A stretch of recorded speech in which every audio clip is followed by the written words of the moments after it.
But maybe maybe the screen is not full screen, correct? Yes, true.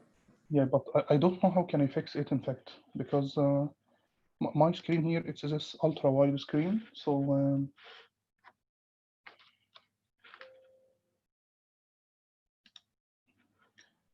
so how can I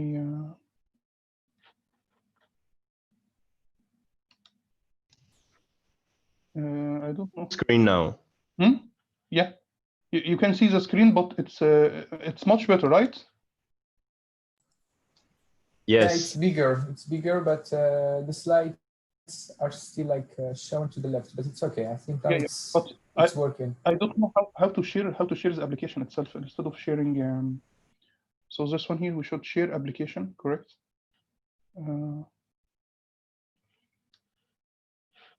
I have another screen here, but unfortunately, it's not working today for some reason. So anyway,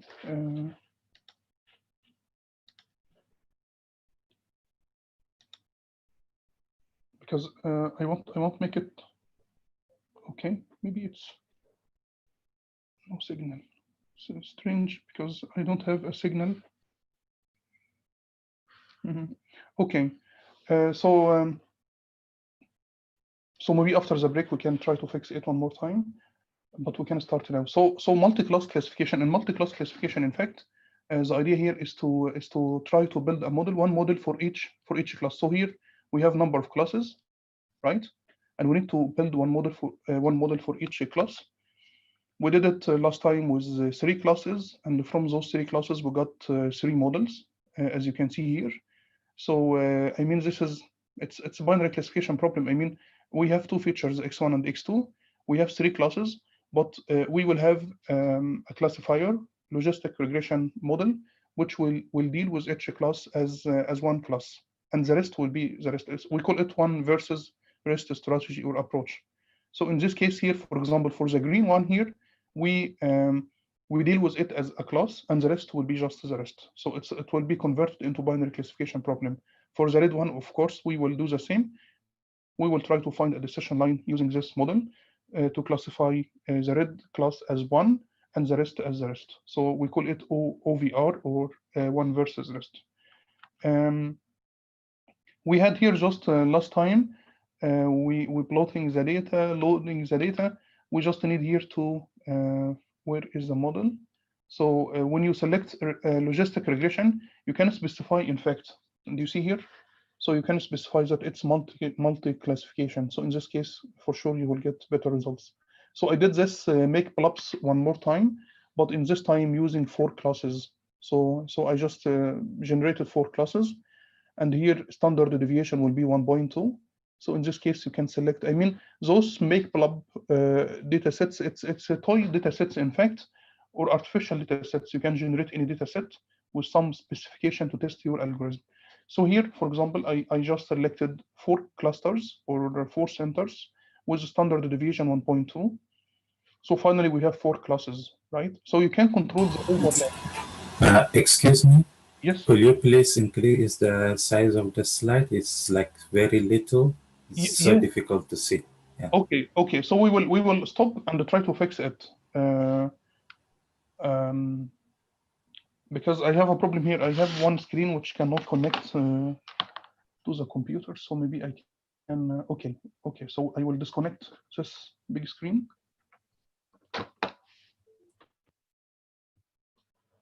I will go back to my. Now it should be better, right? Yes, now it's better. Okay. Because I'm just disconnected. I'm disconnecting my screen. Yeah. This is visible. We don't need magnifying glass for this. Okay, but I have a problem here. In fact, we got a device, but it's not working today for unknown reason. So anyway, I can try to. I will try to restart it one more time. Oh, it's still not working. Okay, so it should display. I mean, I should have my PowerPoint here, so it will be easy to write and annotate. But unfortunately, it's not working today. So So anyway, we can start only using my screen here, my computer screen. Really. So as I told, sorry, if possible, which slides are these? Like slide number 12. It's from last week. It's a slide from last week. Okay, okay, thanks. Yes. So it's I mean lecture 4. So we just need to revisit some slides. So just I want to mention that this one, you need to use this multi-class. So we need to use OVR here. You can do it without or with it. So when you are doing it with this multi-class option, you for sure you will get better results. So I just repeated it for one more example. In this example, I selected 4 clusters, and you can select standard deviation. By the standard deviation, you can control how much overlap between classes. So you can make it really very challenging for your model. And we just used this strategy, which is one versus the rest. You can say that a perceptron, when we have boundary classification problem, it's one versus the other, or one versus one, for example. But here it's one versus rest. One versus rest, we deal with each cluster as one and the rest as the rest of the data set. So you can just convert it into binary classification. And in this case, we will select, or we will build 4 models, 4 perceptrons, for example, one for each cluster. So and finally, we can generate those 4 lines, decision lines. This line, for example, it will differentiate or separate red class from the rest. The green one, the green line will separate the green one from the rest. The blue one will separate this one from the rest, and so on. So this strategy, we call it one versus rest. So yeah. if you have a problem which is not very challenging, in fact, because at the end you will generate a line, but also you can control it, in fact. So you can use high order feature, and then when you select high order feature, you can find really very complex decision boundary. But simply here we have 2 features, x1 and x2, and using this one versus rest strategy or approach, for example, we can generate a decision line to separate each class from the rest. So we will have this one which will separate the red class from the rest. The green one will separate the green class from the rest, and so on. So in this case, we will have 4 models or 4 perceptrons, for example, or regression models, binary regression, linear regression model. And at the end, each model has 2 inputs and 1 bias. So we will have omega 1, omega 2, and p, omega 1 and omega 2 and p. So we will have 1 model for each class. Yes. Do you have any question in that part? Yes, you said that we use the standard deviation to control the overlap between the classes. Can you elaborate on these points? Yes, I mean this one because I mean each data set, it's a data set, in fact, or artificial data set, and it's in Python or in sklearn. And the idea behind it is to try to because data collection, sometimes it's a problem. So sometimes it's hard to have a specific or a data set with a special requirement or specification. So there are lots of data sets, in fact, generators in Python. You can use it for generating a specific data set for testing your model. So this one here, it has lots of options. So if you just Google make PLUPS, you will find all options. But here, for example, I just selected how many centers of clusters. So if you want to generate 4 clusters, so it will generate first 4 centers by random, right? And after that, it will generate a number of points. It's 100 points, in fact. I mean, by default, it should be 100 points, but you can also select, you can choose how many points you want to generate. And this 1.2, it's a standard deviation from the center. So you need to know how the distribution will look like around each center of each cluster. So if you increase this one, it means that there will be some overlap between those clusters. So I mean, we will get some overlap here. So if 1.2 from the center, if it's 1.5, for example, 2.5, you will see some overlap between those clusters. So it's just the overlap, and when we have overlap, it will be more challenging, right? Now it's very simple because we have clear distance between each cluster. But if you increase the standard deviation, there will be some overlap between those clusters. So it will be more challenging for the model. Now we can just use linear regression model, which will generate a straight line. So we will have a straight line, and it will be very enough to classify those classes. But if we have really complex overlap, in this case, it will be impossible to use. I mean, we can use a straight line, but of course we will have low performance. But you can, I mean, there are many ways to, I mean, to turn around this, I mean, restriction. But this 1.2, it's a cluster standard deviation. So how the data will be distributed around the center point of each cluster. So you can use this one, for example, for testing and supervised learning, because it centers and it's very ideal for k-means clustering, for example, right? So at the end, I did it for Iris. We did that also for Iris dataset. As I remember, we selected 2 inputs. Today we will talk about feature selection. So if we have to select 2 from 4, we know Iris dataset, it has 4 inputs, but if we need to select 2, which 2 should we select? So we will study today also an algorithm for feature selection. So which 2 should we start with? For example, if we really have restrictions on, or if I need to reduce the number of features, which 2 should we select? So this Iris dataset, we have 4 features: sepal length, sepal width, petal length, and petal width. And it has 3 classes: Setosa, versicolor, and virginica. So if you want to use one versus rest, how can we do it? We have 3 classes. If you will select 2 inputs or 4 inputs, we don't care. In fact, I just selected 2 inputs because we want to plot it in 2-dimensional space, right? So each perceptron will have omega 1, omega 2, and bias, right? So it will be similar. We have omega 1, omega 2, and bias. So I just repeated this one for Iris dataset, and this is the code, and this is how the decision how it will look like. So I did it for training. I divided the data into training and testing. So for example, we have here divided the dataset, Iris dataset, into part for training and part for testing. I used this train test split. So this function is very important from sklearn.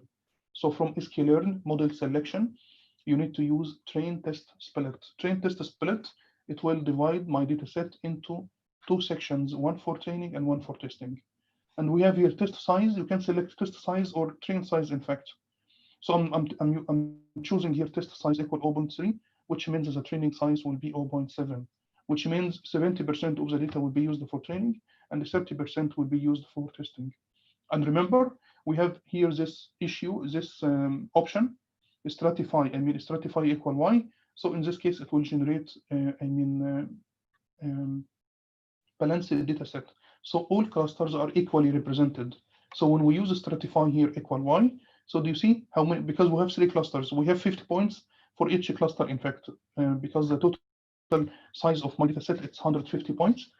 So we have 50 class 1, 50 class 2, 50 class 3. So when we use the stratify here, we will be sure that we will get equal number of clusters in each set. So in the training data set, we will have 35 from class 1, 35 from class 2, 35 from class 3. In the testing data set, it will be 15 from class 1, 15 from class 2, 15 from class 3.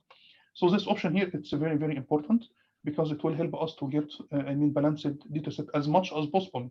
Because imagine that you have class 1, 50, class 2, 45, class 3, 35. So it will be impossible, right? It will be within each class. So, it will be equal within each class. So I just did it, and I tried to plot the decision line. In plotting the decision line, as we mentioned last time, there are many ways for doing it. So for example, you can generate this grid, right? Unfortunately, I cannot write today. So we can just, we can have this grid, for example. I'm plotting because this one is disconnected, in fact. So this is a problem because I cannot see it. So you can just generate a grid, and you can find values. You can find the range of values for x1 and x2, generate a grid, and apply the regression model, right? Model.predict at each point of the grid. So in this case, we can generate, and of course, each point, because the decision line at the end, it's a line, right? Or a plane, for example. So we will find the decision at its point of the grid, and we will plot this nice graph. So if you want to make it like this, it's possible. You just need to use this model.predict. Last time we did it several times by just finding the line, right? We have a line because we are plotting it in 2-dimensional space. So if I have x1, I can get x2 using those weight values, because the decision line, it's omega 1 x1 plus omega 2 x2 plus p equals 0. So if I know x1, I can find x2, and we can plot it in 2-dimensional space. We talk about logistic regression and why logistic regression is important. It's a very popular algorithm in industry and so on. So we did that last time, and indeed also, indeed it's in the session, it's a linear regression model, but we apply this activation function, Gaussian activation function, and we mentioned why it's useful. And finally, we have this linearly inseparable data sets. Some data sets are linearly separable. This one also, it's generated by Python, in fact. So this data set, it's generated, it's a customized data set, which can be generated from Python. You have two classes here, one class and one class and zero classes. So it's binary classification problem. So we have features x1 and x2. We have two classes. Red class, it's 1, and the blue class, it's 0. So we have two classes, and we need to know how can we solve this problem, because it's inseparable, linearly inseparable. When it's linearly inseparable, it means we cannot find a straight line which can divide those two classes into two separate classes. So one way for solving it, for example, is to try to add high order feature. So this data set, for example, we have x1 and x2. So maybe we need to just add another feature, which is x3, and we can select x3 equal x1 square and plus x2 square, right? So you can select, or just you can just choose x1 square, replace it the two features with x1 square and x2 square. In this case, you can get a curve, or you can get a circle. In fact, the decision line will be a circle. So adding a new dimension can make your problem much easier. So for example, here, this plot, it's in two-dimensional space, and if you look into it, it's inseparable. When we look into the two-dimensional space, it's inseparable. It's impossible to find a decision line which is function of x1 and x2, which can separate the data set into two separate classes.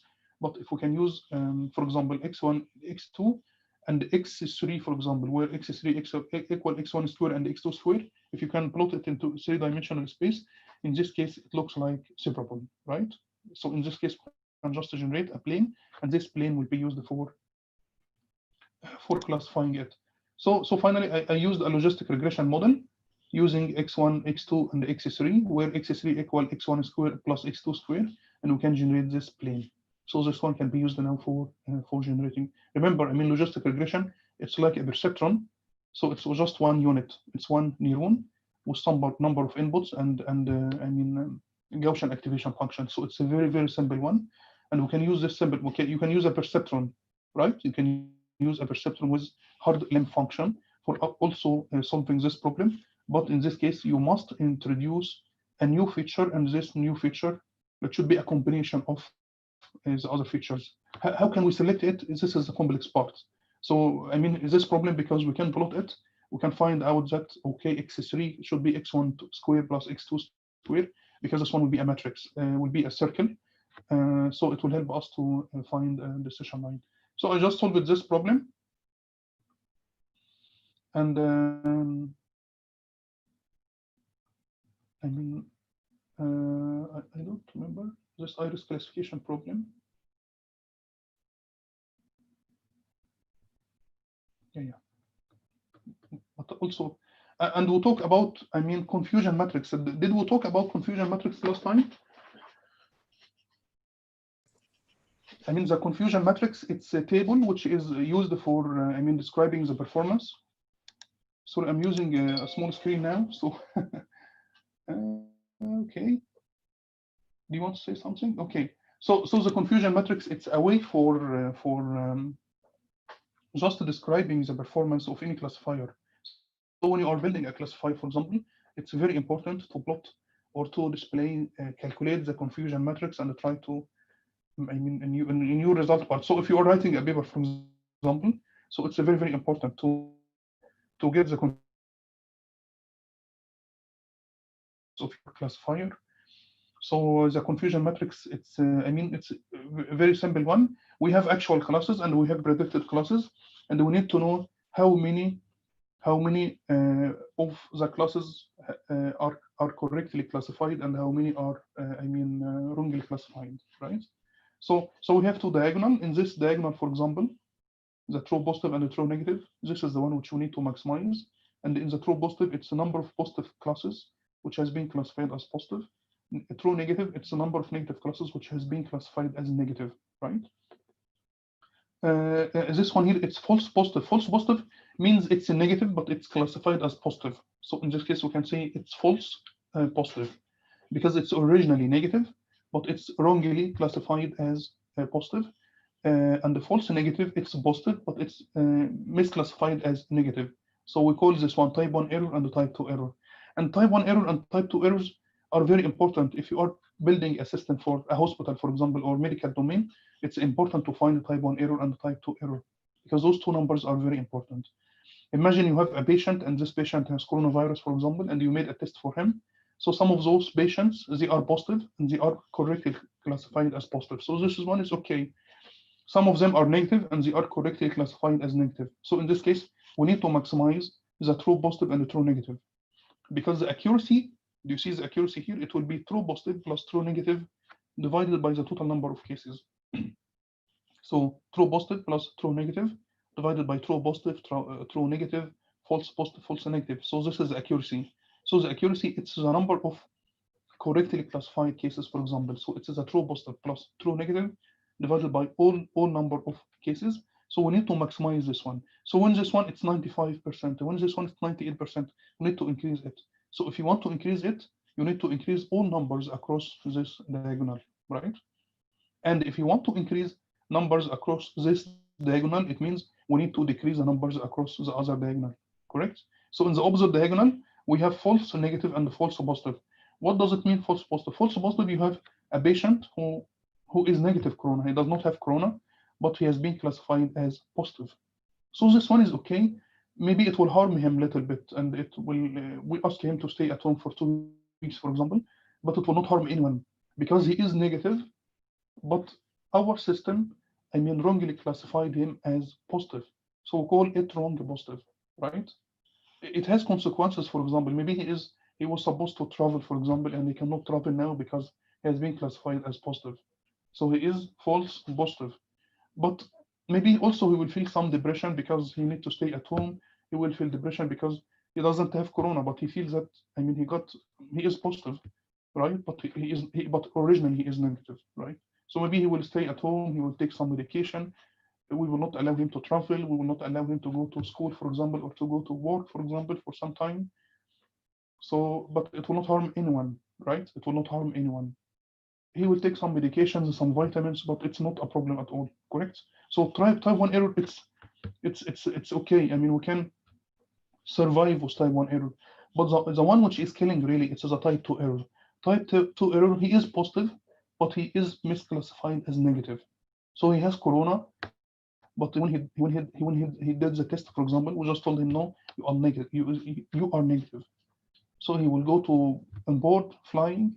He will go to work. He will go to office. He will go to school. Right? He is corona, but we will not give him any medication because we told him he is negative. So do you know how much problem, how much troubles we can make from this type 2 error? So type 2 error is really very complex and it's very tough. And those numbers are very important. So when you are building, if you are writing a paper, for example, and you are building a system for medical image classifications, for diagnosis, for example, those numbers for people from the medical domain, those numbers are very, very important. Type 1 error and type 2 error. So it's not only the accuracy, in fact, not only the accuracy, but also type 1 error. You need to display those numbers and discuss those numbers. Type 1 error and the type 2 error. We need to minimize type 1 error and the type 2 error. We have precision. Precision, it's a total positive divided by total positive plus false positive. True positive and false positive. So we call it precision. We have sensitivity. Sensitivity, it's a true positive divided by true positive and false negative. So those numbers are very important. And we have also, we have a tool in Python in sklearn for calculating those numbers.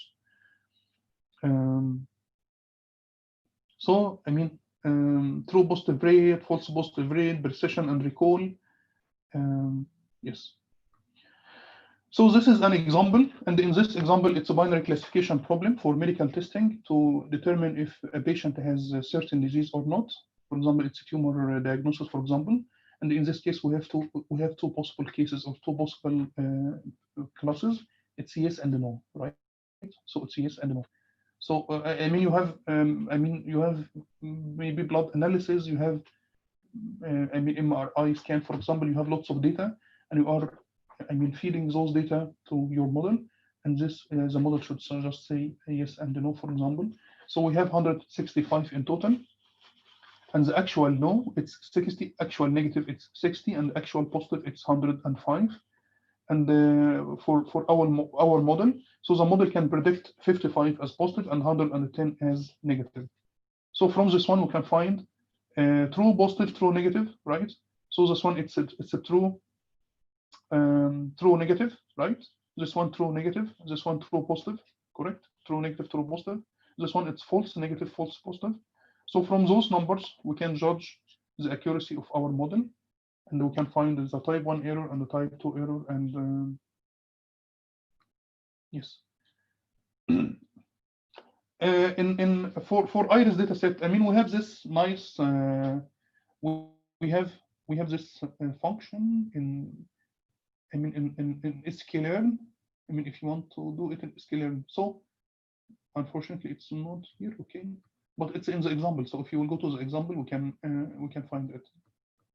So in fact, if you want to calculate the confusion matrix, if you want to calculate the confusion matrix for any model, you just need to export confusion matrix from sklearn.metrics. So from sklearn.metrics, you need to import confusion matrix. So the confusion matrix will be used for, I mean, calculating all those numbers. So okay.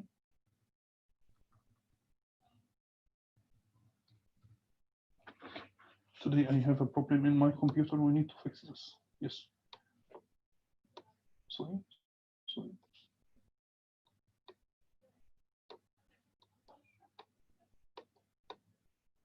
So this one we will calculate the confusion matrix, and after that we will plot the confusion matrix. So I did it for iris dataset, which we just finished, and for this iris, I mean, the accuracy was almost it's almost 100%.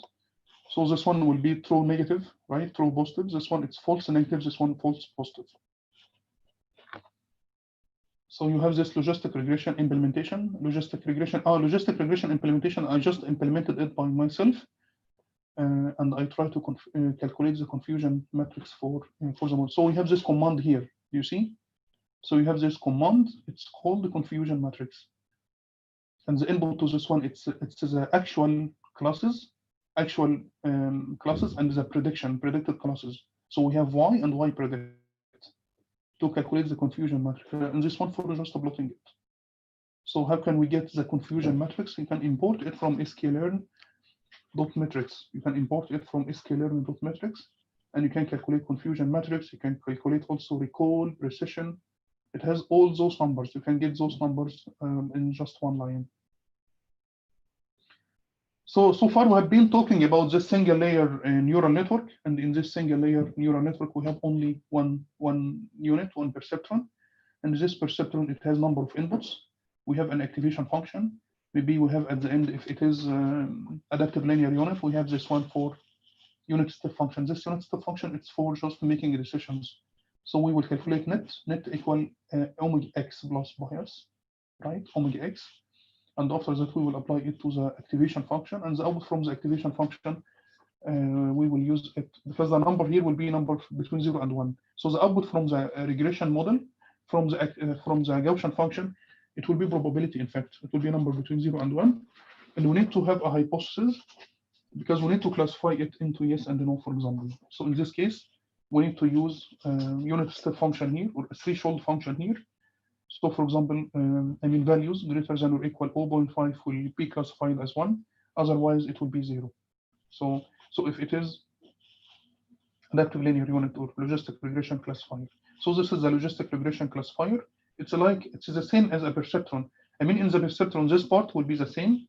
This part all time will be the same, even in neural network. This part will be the same. We will calculate summation of weighted sum of inputs.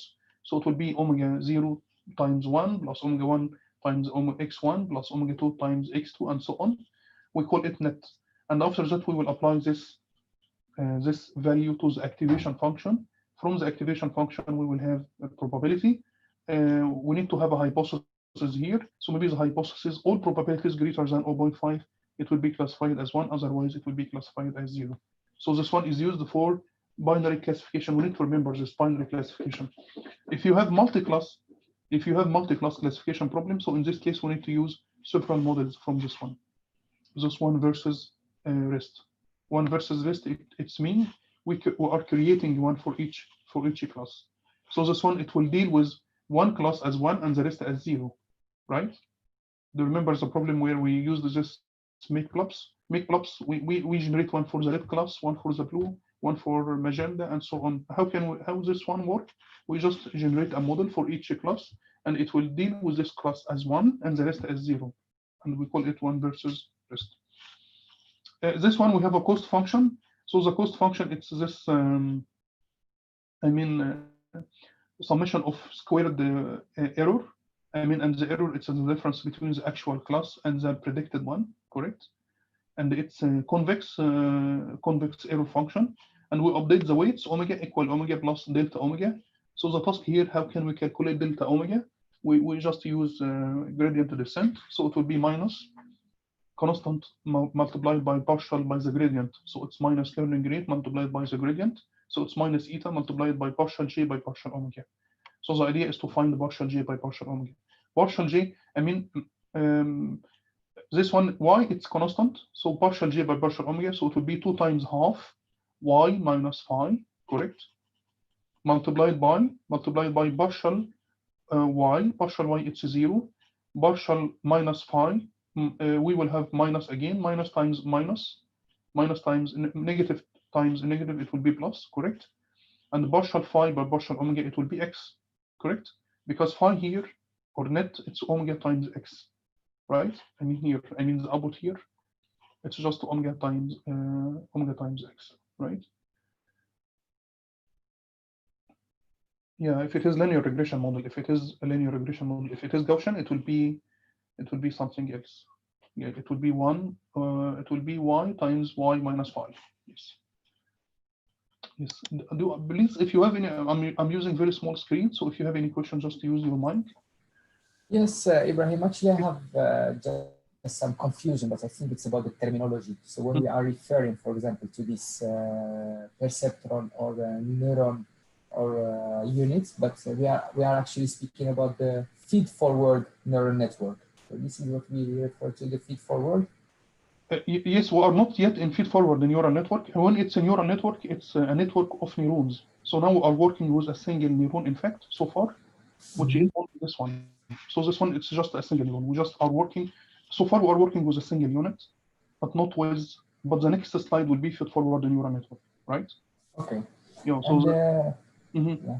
And you were also mentioning during the sessions, you were using two terminologies, the feed-forward neural network and the shallow neural network. No, it's a shallow and deep. It's just the learning mode or how many hidden layers we have, right? All neural network have the same structure, but in deep learning, in shallow learning, we have a few number of hidden layers, and when it's deep learning, we have many layers of many layers. When it's many layers, it will be challenging for our optimizer to adjust the weights. So we will go into deep learning. Deep learning. So we call deep learning and shallow learning. And deep learning and shallow learning, it's just the number of hidden layers. So when the number of hidden layers, it's 1, 2, 3, 4, we can just call it's a shallow learning. But when it's 50 or 25 or 30, we can call it deep learning. Okay, thank you very much for the clarification. Just I had this confusion and I needed to make sure that I'm using the right terminology. Thanks. So now we can go to the feed-forward neural network because so multi-layer, feed-forward or just multi-layer neural networks, they call it multi-layer. So it will look like something like this one. So we have an input layer, we have a hidden layer or number of hidden layers, and we have an output layer. So each unit here, it's a perceptron or adaptive linear unit. So far we have been using only one unit for solving problems. So we just have it's a single layer, right? It has some inputs and some outputs, and it's just one layer, and it's a single unit. We have only one unit, and we can use it for binary classification problems. We can use it also for multi-class classification, right? But it will be challenging for some problems. So if your data set is really complex, so in this case we can go into multi-layer neural network. And multi-layer neural network, just imagine this one, it's a perceptron. Okay, this one. So this one, it's just one perceptron, correct? So now we are just adding more perceptron together. So now we have many perceptrons connected together in layers, and we put it in layers, in fact, to make calculation much easy. Because when we put it in layer, we can just use matrix multiplications and stuff like this. So it will be very easy for us for calculation. We can use this. So in this case, we can add, and we can add just more layers. And when we add more layers, more perceptrons, we will have more parameters. It will be more complex to train, for example, but it will help us also to solve more complex problems. So it could be two layers, for example. I mean, we have input layer, we have one hidden layer, we have output layer. We can have also two hidden layers when we have two hidden layers. So it will be like this one. So when you increase the number of hidden layers, we can say that the model will be more deep, right? Because it will be challenging here also. It will be okay for adjusting the weights of the last hidden layer. I mean, when we train this model, for example, we go forward for calculating the output, and then when we calculate the output, we need to calculate error signal, and we use the error signal here and go backward to adjust weights. Usually, it's easy to adjust the weights of, I mean, this layer, for example, it's okay, and maybe it's okay here also. But when you go deeply, it will be impossible because the gradient will reduce with time. I mean, the gradient, I mean, partial E by partial omega, it will reduce. This value will reduce a lot with a number of hidden layers, and at some point it will be very, very small to the degree that it will not help us to adjust the weights. And usually, when we train those models, we start by initializing all those weights with random numbers. So imagine that you have some weights here connecting the inputs to this layer. We have some weights here, and we are able to use the error signal here to adjust the weights of this layer, but not of this layer. So in this case, we will keep those numbers random values. When it's random, it will make it very challenging because those random values are multiplied. When those random numbers will stay fixed, I mean, the input to those layers, it will be the inputs multiplied by some numbers. So it will be a problem. It will make distortion to our data set, and it will be hard to train our model. So when you go deep, it means you are increasing the number of hidden layers. And when we increase the number of hidden layers, it will be really very challenging to adjust the weights, connecting those units with the inputs. So it will be very hard to adjust the weights, those weights. Because of something, we call it gradient, vanishing gradient. Vanishing gradient, it means the gradient function, which we use to adjust those weights, it will vanish. When you go towards the input, I mean, the value of those those numbers will decrease a lot, right? And then when it's very, very small, when it's close to zero, what will happen? We know the equation for adjusting the weights, omega equal omega plus delta omega. Delta omega will be very, very small, or even it will be zero. When it's zero, we will not adjust the weights. If we started with some random numbers, we will keep those random numbers all time. And if we have the inputs multiplied by random numbers, feeding them to the first layer, for example, first hidden layer, the problem, we will be dealing with random numbers because a random number multiplied by a number, it will be a random number, correct? So instead of working with the data, we will be working with just a bunch of random numbers. So it's a problem. So when you go deeply, we will face this problem. Some of those weights will not be able to train the weights.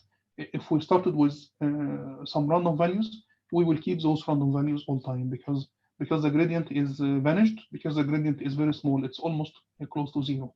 So omega equal omega plus delta omega. Delta omega will be close to zero, which means we will not be able to adjust the weights. So this is the problem. We call it shallow learning when we have very few number of hidden layers. We call it shallow learning. But when you have many hidden layers, when you have 10, 20, 15, something like this, it will be really very challenging for, I mean, shallow learning techniques to train such kind of models, and we need to use deep learning approaches. How backpropagation works? I mean, we use the backpropagation, in fact, with a perceptron, right? At least for, I mean, regression model, for example. So we go forward first, and then when we go forward, we have some inputs here, we have some features. It could be x1, x2, and x3. Those inputs are multiplied by weights here, right, in the input layer. So the input layer, it's connected to the hidden layer with connections, and each connection has a weight value. So we have here weight. So for example, x1 is connected to this one by using omega 1, 1. This one it's omega 1, 2. This one it's omega 1, 3. This one it's omega 1, 4. This one it's omega 2, 1, omega 2, 2, omega 2, 3, omega 2, 4. So in fact, the weights of this layer, we can write it as a matrix. The dimension of this matrix will be 3 times 4, because we have here 3 features, 3 inputs, and in the first hidden layer, it has 4 neurons. So the dimension of omega here, it will be 3 times 4, correct? So this one, it's matrix. And we have the beauty of matrix multiplication, because if this one is a vector, this one, it's a vector. It's a 3 times 1, correct? It's column vector, right? So in fact, it's 1 times 3. When we multiply omega by x, we will get the values here directly in one step. So if you have this one defined as a matrix, right? So these weights here are defined as a matrix. So omega x, we will get numbers here. We will get the summations which we need here, right? Those summations, we will apply those summations to the activation function, because each unit here has an activation function. You can select a rectified linear unit, you can select a Gaussian, you can select hard limb, correct? Because this one, it's identical perceptron. So the summation of weights multiplied by inputs, we will get those numbers here in one step. You will apply those numbers. So those numbers here, it will be a vector. So the vector here, it will be 1 times 4. It will be a column vector, right? So just apply those numbers to the activation function. So you will get the output here in one step, right? So we will get a vector here of outputs. Those outputs also, it will be 1 times 4. We have here another weight here. So imagine also this hidden layer, we have here 4. So in this case, we can just call it V. The weights will here, I can call it V because I called this one omega. So V here, it will be 4 times 4. It's the same omega times output, which we got from here. We will get the summation here. Applying it to the activation function and repeat this process, for the number of hidden layers which you have. Finally, we will have some weights here. We can call it, for example, U, for example. So if the weights here, it's U, for example. So U times the output here, you will get the outputs here. So once you have the outputs here, you will subtract the outputs here from the actual output to calculate the error. And you will differentiate and you will go backward layer by layer to adjust those weights. If this one is deep, the gradient here, it will be very efficient here, in fact, because it's closer to the output. So the amount, the value of the gradient here, it will be very good, because this is the first hidden layer. We're adjusting now the weights of the first hidden layer, for example, or the output layer. We're adjusting the weights of the output layer. So because this one, it's closer to the output, the gradient here will be very, it's still raw value. We will use those values for adjusting those weights. And after that, we will go layer by layer to adjusting those weights. If this one is too deep, in fact, at some point, the gradient will be very, very small value, close to 0, and it will not help you to adjust the weights, right? So maybe the impact will be huge here, the impact will be little less here, the impact will be smaller, much smaller here, right? And you can do it, and you can plot the gradient. You can plot the gradient to see the amount, how much values we have. And from this one, you can understand the concept of vanishing gradient. Vanishing gradient, it means the value of the gradient will be very, very small, to the degree that delta omega will be equal almost 0. And when it's 0, we will not be able to adjust those weights. Please, if you have any questions, just use your mic. This I try to implement here multi-layer perceptron from sklearn, because it's very easy. I want to test it with. I can just give you a chance. If you can go to sklearn, for example, and try to implement MLP, multi-layer perceptron. And just as a hint, MLB, we call it MLB classifier. So you can import it from sklearn.neural network. Now we are working with neural network. Do you remember last time when we used a perceptron, for example? We can just import a perceptron here, right? But it's not .neural network, it's .linear model, right? So if we can go back to check, for example, for yes, logistic regression, for example, how can we import logistic regression? So we can import logistic regression from linear model, sklearn.linear model. You see here, this one, logistic regression or a perceptron. We import logistic regression or a perceptron from sklearn.linear model. Now we are working with MLP And MLB, it's a neural network. It's not a perceptron. So in this case, we need to import it from sklearn.neural network. So you just need to import MLB classifier from sklearn.neural network. And the same as we need to know, we need to learn this pipeline of machine learning. When we are working with a model, we need to divide the data set into training and testing. So we need to use this function on time, train, test, split. This function is very important. So first, I mean the pipeline, it will be like this. I need to load my data. Now we can get my data. We need to upload the data. We need to maybe normalize the data. It's very important, or standardize my data. And after that, I need to select which model I will use. So based on your vision, based on your, when you display the data, you can just decide, okay, which model will fit my data. So for example, I said, okay, this data set is very complex, and I will use a multi-layer perceptron classifier. So in this case, I will import MLB classifier from sklearn.neural network. Now I trained my model. No, I want to train my model. To train your model and test it, you need to split your data into train test. So in this case, I will use this function, train test split.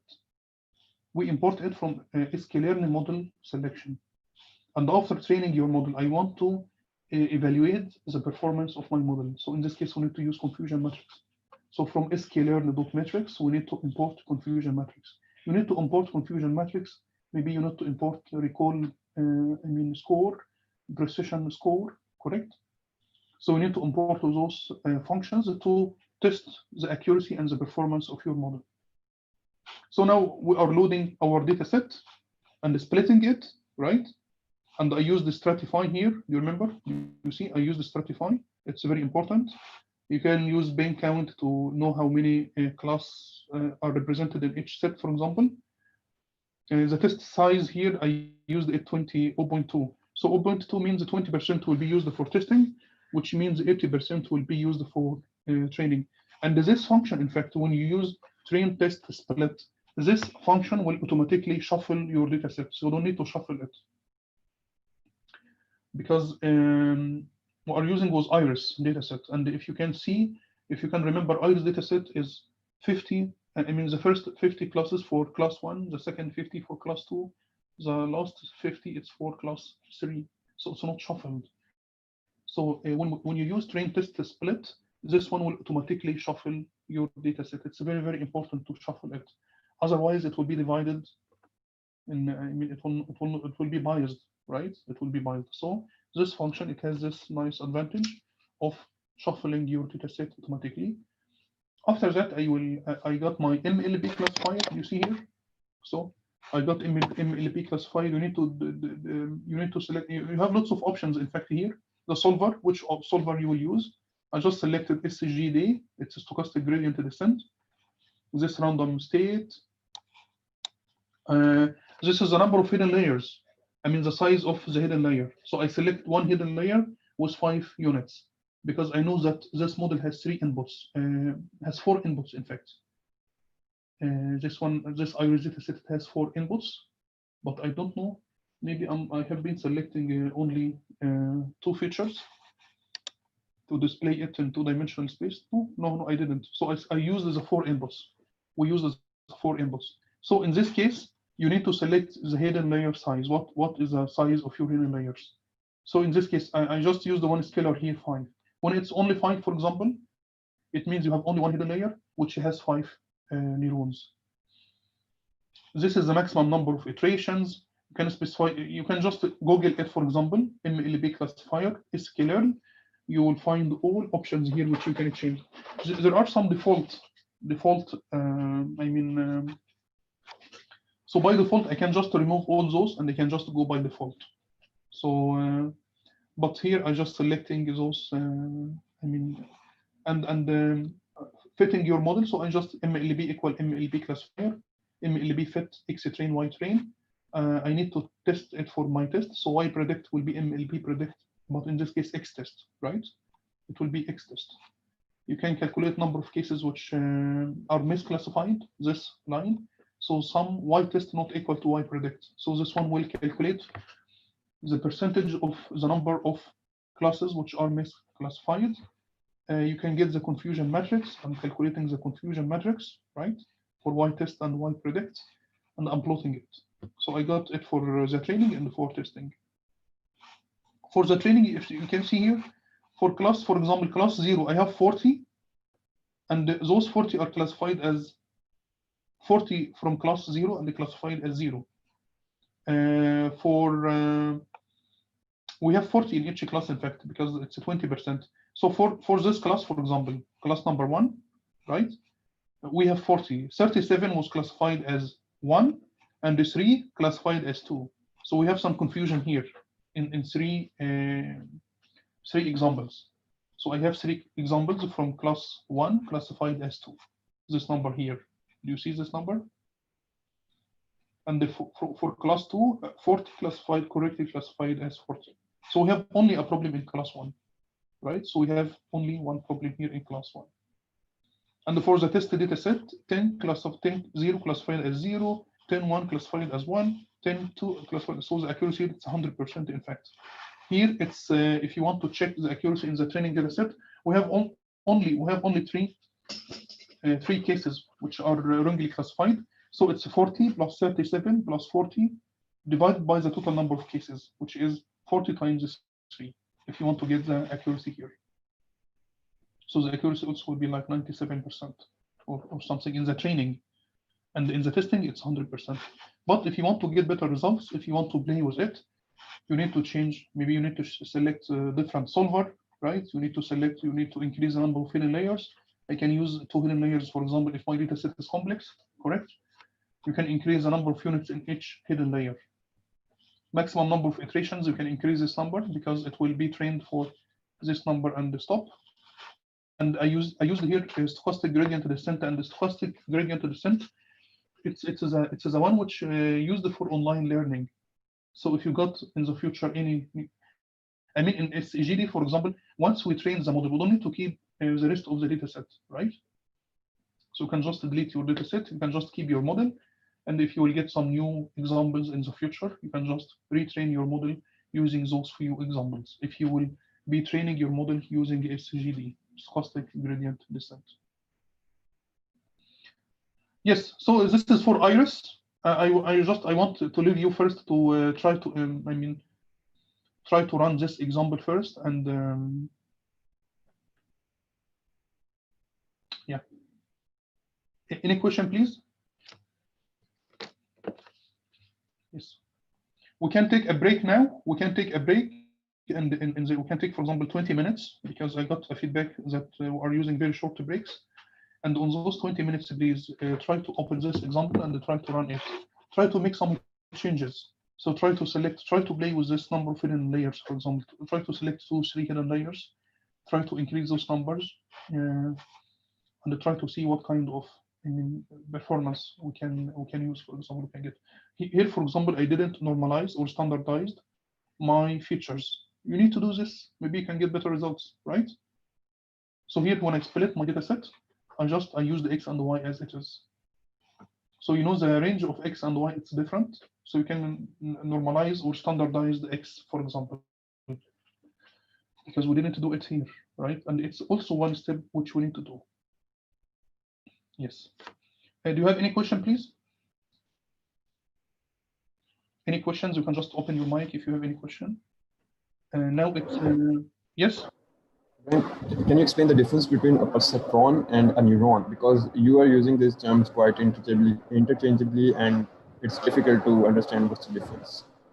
No, a neuron and a perceptron. No, perceptron it's a neuron with hard limb activation function, right? So it's a neuron with hard limb activation function. We call it a perceptron because they call it a perceptron. Maybe it's a historical name, but it's a neuron. And the neuron has those functions. We need to calculate summations, and after calculating the summation, we need to apply it to a cost function. If you will select a hard limb function, they call it perceptron, and they use this perceptron for binary classification problems. If it is, if you change the activation function into Gaussian activation function, we call it regression model, right? We call it. So we call it logistic regression. If you will change the activation function from hard limb into Gaussian, we call it logistic regression, right? So you will change the activation function into Gaussian function, but also you need to use this threshold function, because we need to make decisions, because the output from the regression function will be probability, and it will be number between 0 and 1. So we need to make decision, right? You can use it, and after that you can round it to the nearest integer. For example, you can just say this is my class, because if it is 0.7, it's logic that it will be 1, for example, right? If it is 8.5, it will be 1. If it is 0.49, it will be 0, correct? So we call it hypothesis. So so if you will change it to logistic regression, we will have this. It will be like this one. So this one, it's also we call it neuron, for example, with a logistic regression. So it will be the same. So we have the summation, and after the summation, we will apply the activation function. So we will have here a probability, right? And after that, I need to make decision. So I will apply this probability value to this unit step function. So the output from this unit step function will be my classes, class 1 and the class 0, for example. So it's, I mean, for names, it's neuron means one unit. When you add different, when you connect different neurons together and arrange it in layers, we call it neural network, right? But when it's one unit, it's a perceptron, or it's a logistic regression model, or it's linear adaptive unit, right? So in linear adaptive model, the activation function will be just linear function. I don't know if we have it here or not. So linear activation. So no, we don't have it. It was maybe a last previous one. So it's according to the activation function. So so a perceptron, it's a neuron with hard limb activation function. Logistic regression, it's a neuron with a Gaussian function. Linear adaptive unit, for example, it's a neuron with linear function, right? So but a perceptron or logistic regression or whatever, it's only one unit, one neuron, only one circle. But when we have many circles connected together, we can call it neural network. All right, thank you. Yeah. So now we can take a longer break, because it's not a break, it's a break plus you can get your coffee and you can relax a little bit, but also you can go to GitHub and open this file and try to change, I mean, the structure of feed-forward neural network or multi-layer perceptron, right? They call it even multi-layer perceptron. So at the end, a perceptron, it's a neuron, so they call it multi-layered perceptron, right? So it's multi-layer. Instead of using a single perceptron, we will put it in layers, and we will call it multi-layer perceptron. So so now you need to change and plot also. So now we have the hidden layer size. I mean, we are lucky here, because when we are training it, it will get number of inputs from XTrain and the number of classes from YTrain, right? So when we use this function, when we initialize the MLB here, we just need to specify basic things. Those basic things are the number of hidden layers, how many hidden layers, and the number of units in each hidden layer, number of iterations, optimizer, and so on. But we didn't specify here the number of inputs and number of outputs. How the model will understand the number of inputs and the number of outputs, it will understand it from the data set, right? So because we have here, when we train it, we have XTrain and YTrain. So it will know how many columns in the data set. Number of columns will be the number of inputs, and YTrain, of course, the number of classes. So the number of classes here will be the number of outputs, right? So just to go to this, I mean this line, and try to change it, try to run it in different way, try to get better results or different results, to understand, because this one from sklearn, and it's very easy. And the next slide will be how can we train multi-layer perceptron from Keras, for example. It will be different in different way, but also it's a very, I mean, very good tool. So we will take a break now, and we will meet after 20 minutes. So we can just meet at, for example, 9. For example, is it okay? Or 9:45. So we will meet again at 9:45. And during this time, please take a break and try to go to GitHub and try to get those, I mean, those files, and try to play with the, I mean, with the functions in MLB classifier. Even you can try to use it for training MNIST dataset, for example. So we can meet at 9:40, for example, or 9:45, and during this time you can play also with MNIST datasets, which will be the next example. Yeah. So thank you very much. We will meet again after the break.